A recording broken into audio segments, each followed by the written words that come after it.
আসসালামু আলাইকুম।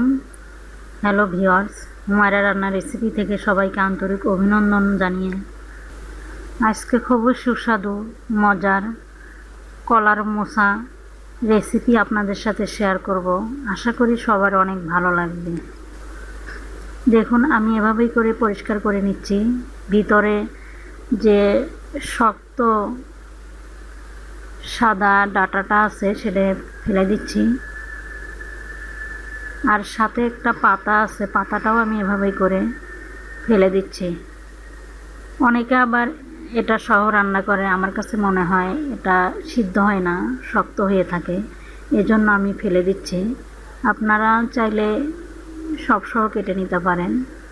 এভাবেই করে সবগুলো বেছে নেব। হলুদের পানিতে কাটার পরে রাখলে কালো হয় না।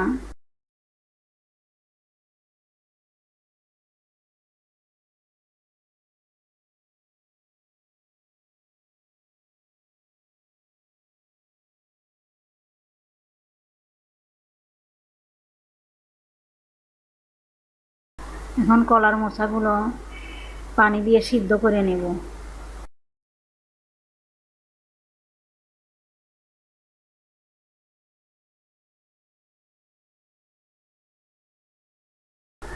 সিদ্ধ হয়ে গেছে, এখন নামিয়ে নিলাম।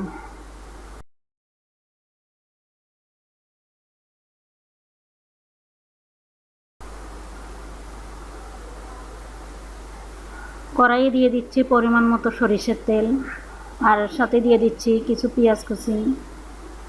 আমি এখানে সরিষার তেল দিয়েছি, আপনারা চাইলে সয়াবিন তেল দিতে পারেন।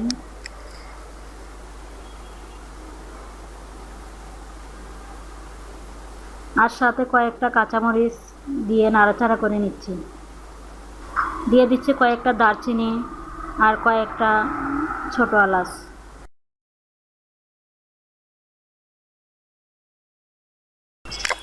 এরপর দিয়ে দিলাম 2 চা চামচ আদা রসুন বাটা, দিয়ে নাড়াচাড়া করে নিচ্ছি।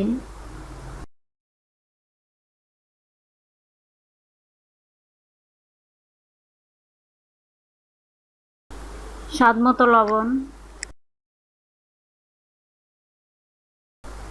1 চামচ লাল মরিচের গুঁড়া,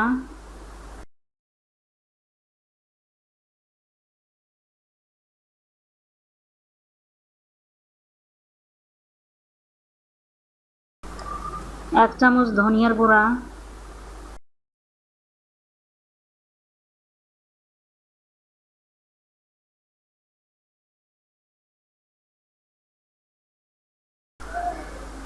হাফ চামচ হলুদের গুঁড়া দিয়ে নাড়াচাড়া করে নিচ্ছি।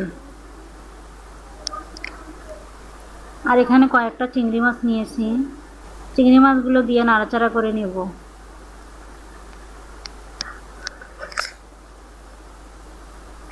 সাথে দিয়ে দিচ্ছি অল্প কিছু পানি, দিয়ে মশলার সাথে মাছগুলো নাড়াচাড়া করে 5 মিনিট কষিয়ে নেব।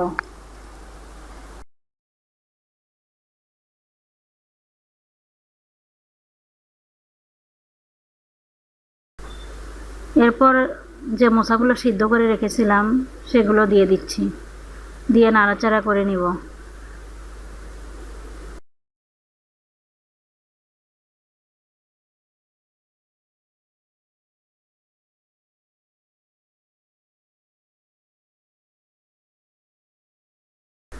চার 5 মিনিট কষানো হয়ে গেছে।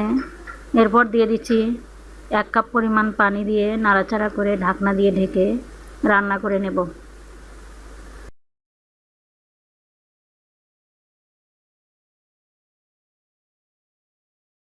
10 মিনিট রান্না করে নিয়েছি, এখন ঢাকনা তুলে নিচ্ছি।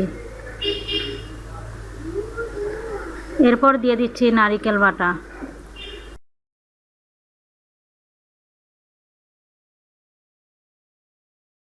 দিয়ে নারিকেল বাটা দিয়ে রান্না করলে খেতে ভীষণ সুস্বাদু হয়।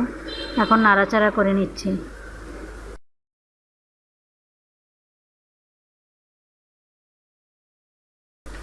আমি এখানে নারিকেল বাটা দিয়েছি, আপনারা চাইলে নাও দিতে পারেন। এখন নাড়াচাড়া করে আবারও ঢাকনা দিয়ে 5 মিনিট রান্না করে নেব।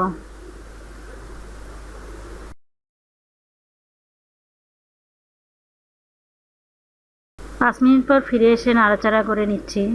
এভাবেই আপনারা যদি কলার মোচা, চিংড়ি মাছ, নারিকেল দিয়ে রান্না করেন, খেতে ভীষণ সুস্বাদু হয়। আশা করি সবার অনেক ভালো লাগবে। ভালো লাগলে অবশ্যই লাইক দিয়ে শেয়ার করবেন, কমেন্ট করবেন, সাবস্ক্রাইব করে বেল বাটন অন করে দিতে ভুলবেন না। ধন্যবাদ, ভালো থাকবেন।